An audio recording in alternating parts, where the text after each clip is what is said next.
Hello friends, welcome to it's me చిన్ని తార. Fish curry ఎలా చేయాలో చూసేద్దాం రండి. ముందుగా నూనె పోసుకొని నూనె వేడెక్కాక ఆవాలు, తెల్లపాయలు, తర్వాత కరివేపాకు, టమోటా వేసుకొని అటువైపు ఇటువైపు బాగా తిప్పుకోవాలి. తిప్పుకున్న తర్వాత కాసంత పసుపు వేసుకొని మళ్ళీ తిప్పుకోవాలి. మంట వచ్చింది కదా ఇందాక, అంటే కొన్నిసార్లు అలా వస్తుంటుంది అంతే పొయ్యి మీద. అలానే రెస్టారెంట్ అని అనుకోమాకండి మీరు, అంటే అక్కడ కూడా మంటలు వస్తూ ఉంటాయి రెస్టారెంట్లో చేసేటప్పుడు, అలా కాదు.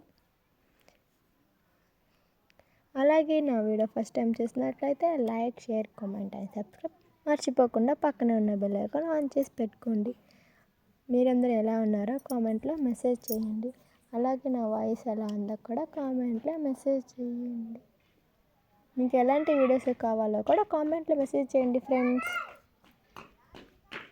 పసుపు వేసుకోవాలి. తర్వాత బాగా అటువైపు ఇటువైపు బాగా తిప్పుకోవాలి.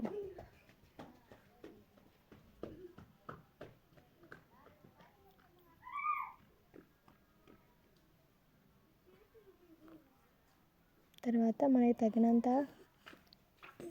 కారం వేసుకోవాలి.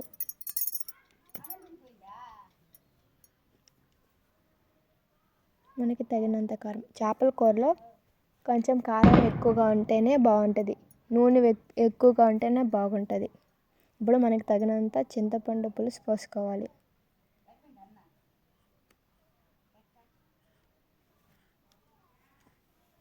తర్వాత చేపలు కడిగి పెట్టుకొని ఉప్పు కొన్ని నీళ్ళు పెట్టుకొని బాగా ఇట్లలో చేపలకి ఏమన్నా ఉంటే మొత్తం క్లీన్ చేసుకొని తర్వాత ఒక ప్లేట్లోకి సర్వ్ చేసుకొని తర్వాత బాండల్లోకి ఇలా వేసుకోవాలి.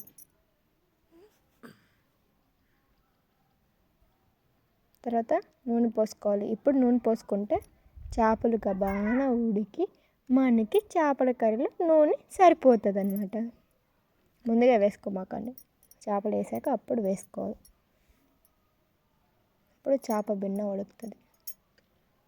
తర్వాత చేప ఉడికిన తర్వాత ధనియాల పొడి, దంచిన పొడి, తర్వాత ఫిష్ మసాలా, తర్వాత పచ్చిమిరపకాయ, తర్వాత తప్పకుండా మ్యాంగోస్ వేసుకోండి.